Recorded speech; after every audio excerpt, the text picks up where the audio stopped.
kamu mau dibawa ke sana itu mau ngapain? Nggak tahu, pokoknya istana kayak mak lampir.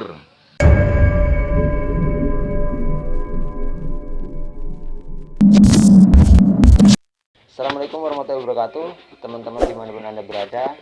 Malam ini kita bareng Pak Arso. Kita mau kupas story atau sejarah pribadi Bapak soal cerita horor atau misteri yang pernah beliau alamin, kayak gitu. Nah, untuk kelanjutan ceritanya kita langsung tanya langsung Pak beliau. Silakan Bapak. Ya, waalaikumsalam warahmatullahi wabarakatuh. Untuk hal ini, jadi konon ceritanya itu kayak gini. Saya mau bercerita tentang ketidaktahuan saya, yaitu tapi itu saya alamin waktu saya sekolah kelas 1 sampai kelas 3 SMP. Dan itu pun saya ngalamin kejadian-kejadian aneh di sekolahan saya, yaitu tepatnya di sekolahan SMP 3 Banyu Asin. Waktu itu di primer, tepatnya di desa Karang Makmur, primer 8 kayak gitu, Palembang. Nah, untuk hal itu kami pun melihat kejanggalan-kejanggalan dalam sekolahan itu, dan saya pun ngekos di salah satu di primer 2, yaitu di Karangrejo, khususnya di petak 1. Waktu itu kami banyak teman, diantaranya ya perempuan dan laki-laki. Dan waktu kejadian itu singkat ceritanya kayak gini, kita waktu olahraga, kami selaku kakak kelas 2, dan yang kejadian ini yang kesurupan itu adik kelas, dia bernama Ani. Ya. Nah, dia itu pun waktu itu pun dia jatuh setelah pemanasan, berlari-lari di lapangan 3 kali berputar dan jatuh pingsan. Ya. Dan waktu itu pun banyak yang mengerumunin, dan kami selaku kakak kelas melihat kejadian itu akhirnya mendekat dan ingin tahu, khususnya saya. Dan waktu itu pun karena kejadian itu banyak yang kita mau nolong. Dan waktu kejadian ditolong itu ada kejanggalan-kejanggalan. Anak ini pingsan kok kejang, badannya itu kejang, kaku, kan nggak normal, bukan kayak biasanya gitu Pak, nggak kayak biasanya kayak orang pingsan. Dan dinyatakan bahwasanya anak ini kesurupan. Siapa gitu. yang menyatakan si anak kesurupan siapa Pak, kalau boleh tahu? Ada kawan-kawan yang pernah mengalami hal yang semacam itu kayak gitu, dan tahu katanya kayak gitu. Nah, setelah itu pun memang ada apa ya, reaksi-reaksi yang nggak normal kayak gitu, mata kok pandangan kosong, dan apa ya, mendelik apa itu, melotot ya, melotot. Nah, melotot kayak gitu, melotot. Dan akhirnya kita angkat ke kantor, ke sekolahan kantor. Akhirnya dipasrahin ke bapak-bapak guru. Akhirnya di situ. Nah, apa yang saya terkejutin dan yang saya heranin waktu itu, kami memegang kaki. Kita gotong rame-rame, kita megang kaki, dan herannya saya lepaskan kaki itu, mengecap, membekas, tangan saya itu membekas, nggak hilang kayak gitu. Oh, jadi pas kakinya dipegang sama bapak itu bekas bekas tangan saya. Nah, itu katanya kok berarti anak ini nggak sehat kayak gitu. Jadi ada 2 kemungkinan, ada gejala beri-beri, penyakit beri-beri, dan anak ini pun mungkin kesurupan juga kayak itu yang gitu. mendiagnosa si bapak guru bapak guru, dan ada yang pengalaman anak-anak yang pengalaman hal yang semacam itu. Nah, akhirnya setelah itu pun ya kita pijet, ya kita orang nggak tahu ya, kawan-kawan itu kita pijet, kita balsem, kita apain, dan akhirnya secara nggak sembuh sendiri. Sembuh, dan dia bercerita waktu itu. Si Ani itu. Nah, ceritanya apa katanya? Dia dihampirin sesosok makhluk besar, tinggi, hitam katanya. Dan itu pun belum apa ya namanya, belum bicara apa-apa. Dia dihampiri ketika pas dia lagi berlari. Sudah beristirahat, pokoknya setelah berlari baris kan kayak gitu. Nah, tiba-tiba anak itu jatuh kayak gitu. Jatuh pingsan itu tadi. Nah, ngapa ditanyain lah sama kawan-kawan, sama Pak Guru, ditanyain, katanya ngapa kamu, katanya kan kayak gitu. Saya dihampirin sesosok kayak gini, kayak gitu. Nah, setelah itu dianakan itu kata-kata kawan itu katanya genderuwo kayak gitu.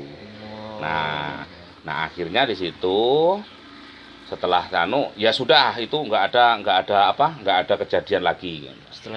Setelah itu berjalan lambatnya waktu, mungkin kejadian hampir sama dan menimpa seorang siswi lagi itu sekitar 1 bulan lebih.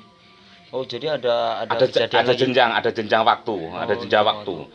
Ya, yang saya heranin dengan kejadian pertama dan kejadian kedua itu berurutan kayak kehidupan kita ini kayak sebentar aja baru kemarin dengan kemarin dengan sekarang tersusun gitu ya. Padahal waktu itu jenjang sudah hampir 1 bulan lebih kayak gitu. Nah, setelah itu dan itu pun yang saya heranin sama katanya yang diceritakan yang awal tadi si Ani tadi kayak gitu. Nah, setelah kayak gitu dia pun berkomunikasi dengan kita yang tahu itu ya, katanya kamu itu siapa katanya. Dan kita bertanya, kamu itu siapa? Enggak ngaku, dibacain Yasin. Oh, itu jadi si anak itu udah kesurupan terus diinterogasi sama kita kayak gitu. Itu ngapa dibacain Yasin dengan tetangga-tetangga, ada 3 orang kalau nggak salah itu.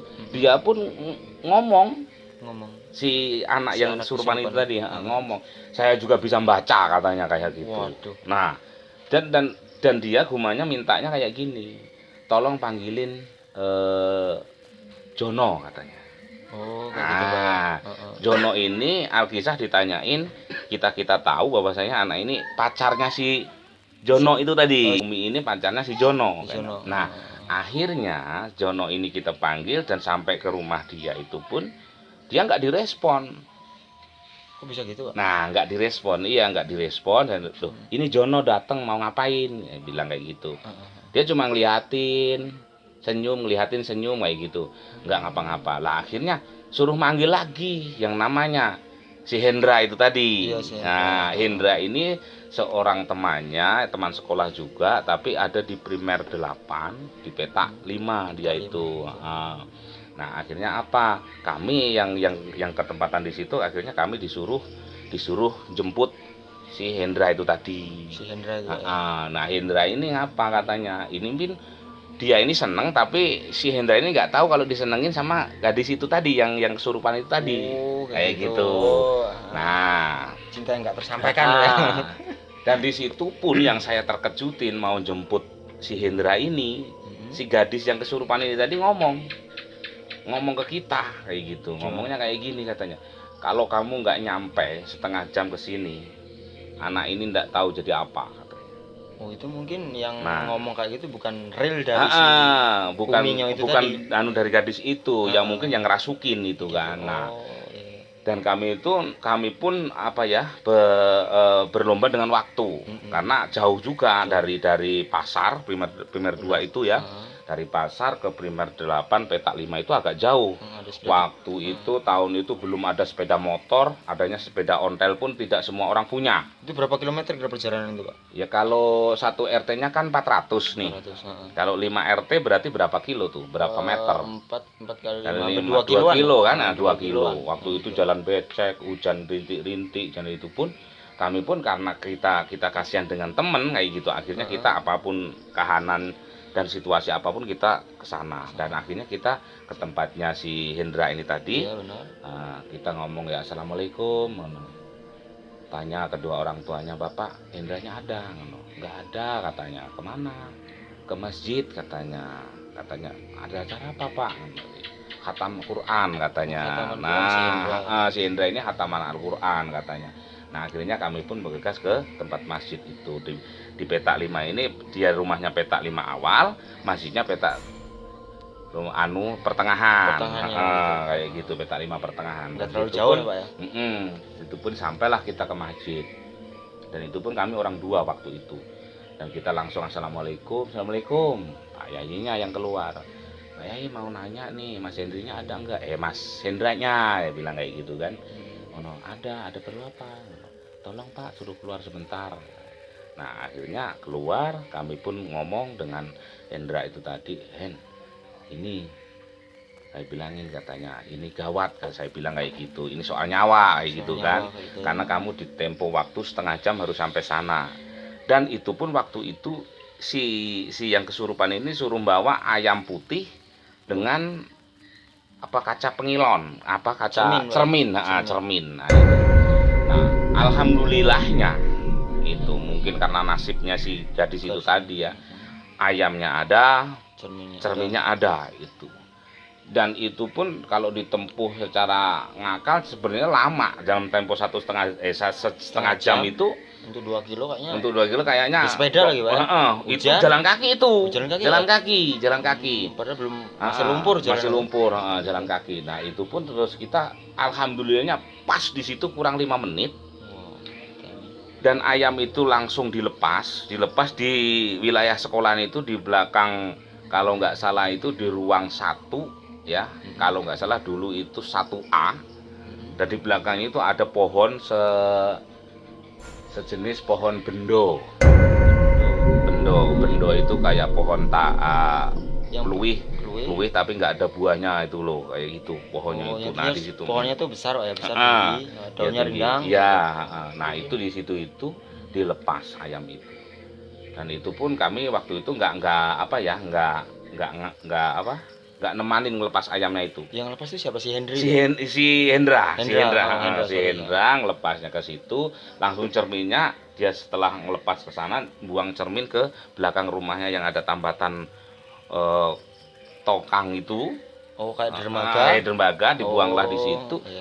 Dan yang saya heranin ya, saat itu gadis yang kesurupan ini itu seakan-akan langsung sembuh seketika ya.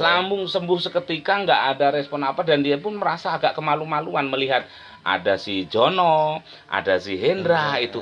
Ini kok banyak orang ngapain katanya. Yang pada dasarnya dia itu ada perasaan sama. Dan saya pun kayak gini. Saya duduk kayak gini. Kan saya ndekos di rumah dia nih. Nah, kayak gitu. Saya duduknya kayak di kursi. Dia pun langsung senderan ke saya kayak gitu di sini.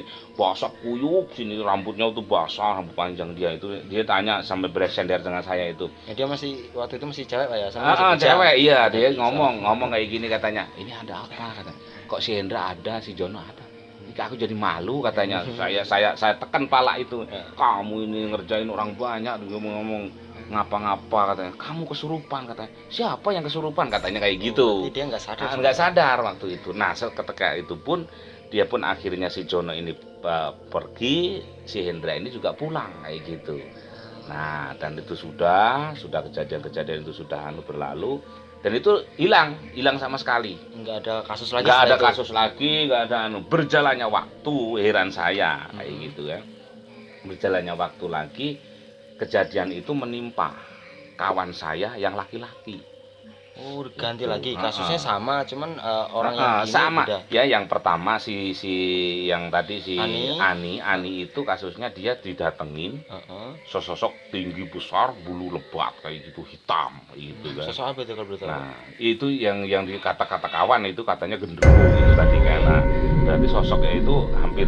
Terus yang kedua kejadian si dia ditarik-tarik dengan sosok besar, tinggi, hitam, bulunya hitam ya.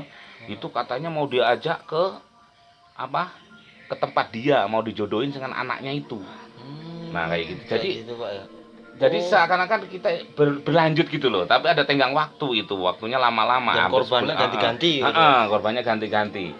Dan itu pun pernah diinterogasi, maksudnya dia omong sama kawan-kawan, kamu mau dibawa ke sana itu mau ngapain? Nggak tahu, pokoknya istana kayak mak lampir. Istananya itu gemerlap, pokoknya kayak istana mak lampir di film-film itu katanya. Katanya kayak gitu. Banyak prajurit, pokoknya mewah kayak gitu katanya. Di zaman kerajaan. Kayak gitu. Nah, akhirnya lah kamu ngapain? Nggak tahu, katanya mau dijodohin kayak gitu. Nah, dia berontak itu nggak mau itu, makanya dia kejang-kejang dan kayak kesurupan itu tadi. Nah, setelah itu sudah kita korek semuanya, itu berhenti sudah nggak ada apa-apa. Nah, kisah singkat ceritanya, waktu itu kejadian saya berangkat dari saya itu jauh, hampir 12 kilo setengah. 12 kilo. Nah, saya berjalan kaki waktu itu sama yang bernama kawan saya, yaitu almarhum Trikarseno. Itu saya berjalan kaki waktu itu sampai sana jam 7 kurang seperempat, jam 7 lebih seperempat. Itu sudah masuk sekolah, kita ketinggalan. dan waktu itu kami bercuci kaki, pokoknya cuci lah bersih gitu karena jalan becek kan ya. Becek, lumpur. Dia duluan masuk. Nah saya masih di sumur suci. Nah dia itu bekek berteriak kayak waktu itu kalau nggak salah itu kayak di Sandiwara Arya Kamandanu.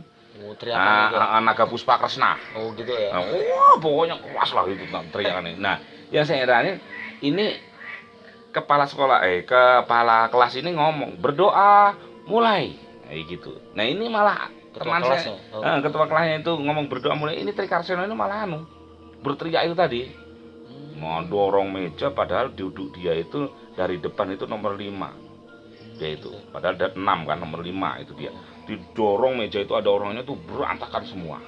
Kayak nggak biasanya. Kayak nggak biasanya. Nah ini apa anak ini orang berdoa kok dia malah berteriak. Guman saya masih di luar. Setelah saya masuk dia sudah terbaring, sudah kejang-kejang, mata melotot kayak gitu. Nah akhirnya ribut semua kawan-kawan kayak gitu. Panik. Kejadian itu di SMP itu di ruang laboratorium waktu itu, karena siswanya melonjak waktu itu kan, akhirnya kita tergeser kakak kelas di ruangan laboratorium itu. Dan ceritanya di ruangan itu mistis juga, banyak sering yang nunggu, ada sering penampakan kayak gitu. Nah waktu itu kami pun karena orang banyak dan waktu kejadian itu siang pagi hari ya, kita nggak berpikiran yang semacam itu kayak gitu. Nah akhirnya dibawalah anak ini ke kantor. Nah di situ dipijat pakai balsem, dianuin. Nah setelah sadar dia ditanya sama kepala sekolah nih, dulu waktu nggak salah itu kepala sekolahnya Pak Yenseh itu. Nah di situ ditanyain, ada apa kamu Nok, katanya. Nggak tahu Pak, kita kayak nerjang kaki kayak gitu. Nah ceritanya dia ini secara nggak sengaja karena itu nggak kelihatan oleh kita gitu ya, itu nerajang kaki anak gendruwo itu tadi. Pas dia waktu dirias. Nah dan pikiran saya yang saya urut-urutin sama si Hani, si Umi itu hampir sama kejadian itu kayak gitu. Mungkin kan waktu Umi mau dijodohin nih ya, mau jadikan pengantin perempuannya gitu. Nah ini baru dirias pengantin.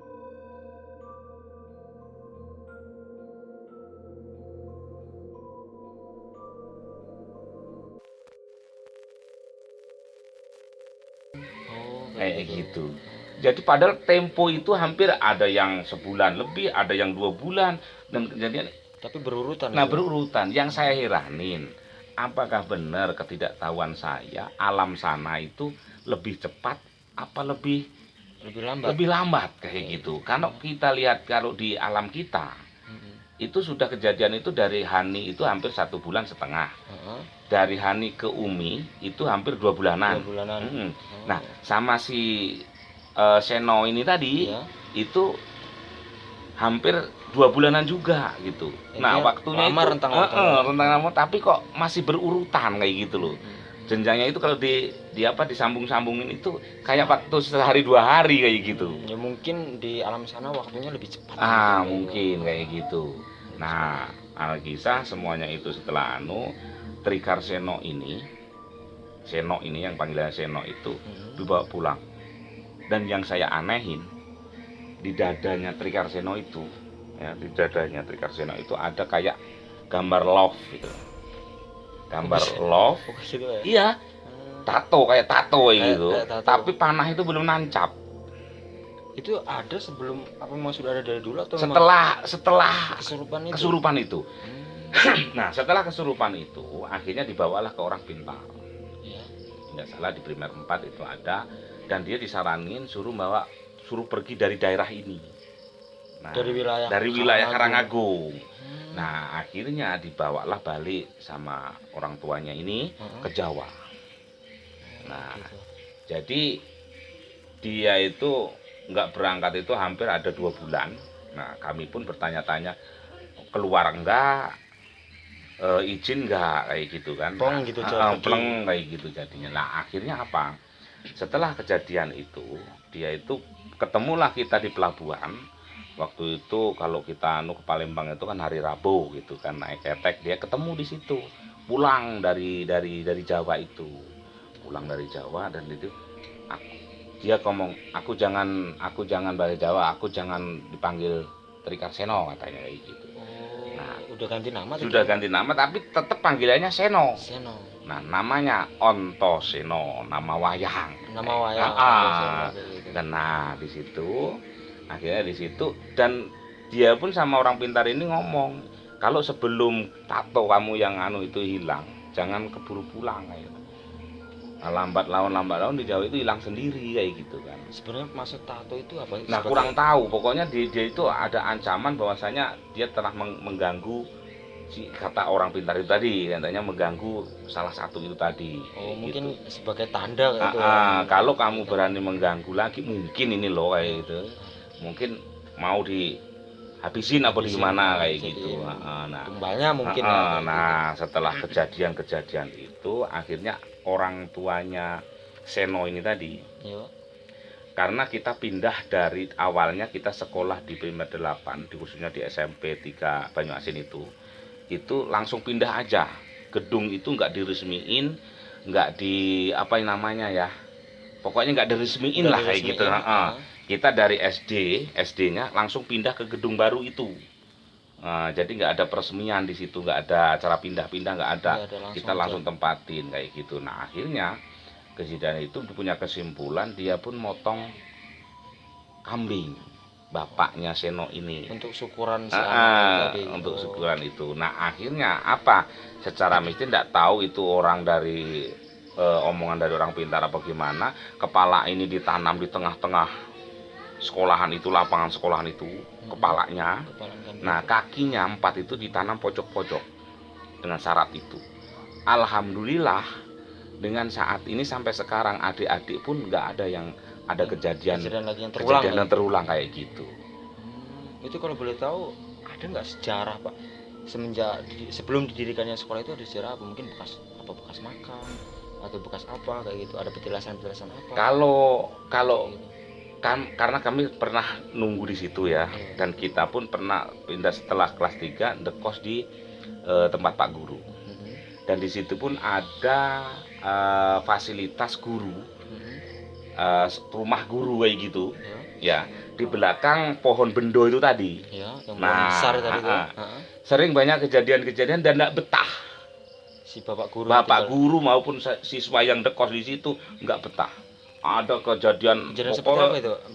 Kejadian seperti apa? Gangguan ada, pokoknya ada, entah itu apa karena takut apa gimana, pokoknya pernah ada yang itu kayak bunyi-bunyi suara piring apa dikirain tikus tapi nggak ada tikus, nggak ada kucing katanya kayak pokoknya gitu. Banyak suara-suara mistis kayak gitu, buka pintu buka sendiri kayak gitu. Dan akhirnya takut, anak-anak itu takut, Pak Guru pun nggak betah juga. Nah, di situ. Nah, tapi nggak tahu di bawah pohon bendo itu memang ada kayak gundukan tanah. Itu orang situ pun nggak tahu tuh batang itu juga ada di situ, dan sejenis kayak makam tapi besar. Bisa diasumsikan bahwasanya itu ada makam. Itu makam mungkin kayak gitu, karena kita nggak tahu juga waktu itu kan. Tapi diasumsikan orang di situ sejenis kayak makam, karena sebelah-sebelahnya nggak ada gundukan. Di sini itu ada gundukan sendiri, dan polnya gundukan itu, ujungnya gundukan ada pohon itu kayak gitu. Dan diceritakan bahwasanya kalau dari orang Jawa, pohon bendo itu tempatnya persemayan halus kayak gitu. Kami pun menyimpulkan, tadinya saya nggak percaya bahwasanya ada makhluk-makhluk yang semacam itu, nggak percaya. Nah, tapi dengan kejadian-kejadian itu akhirnya percaya, saya pribadi saya kayak gitu. Awal saya nggak meyakini untuk hal itulah, nggak percaya kayak gitu ya. Setelah kita melihat kejadian itu, ya untungnya nggak menimpa saya kayak gitu. Cuman dampaknya tapi kan bentuk dan anunya itu kita nggak tahu, tapi dia itu menceritakan dan kita bisa membayangkan, oh sosok ini kayak gini kayak gitu, dan alam itu pun ada. Dan akhirnya menambah keimanan kita juga akhirnya kayak gitu. Bisa jadi pesan-pesan dari Bapak ini ya untuk memperkuat iman supaya kita nggak diganggu hal-hal yang mistis kayak gitu.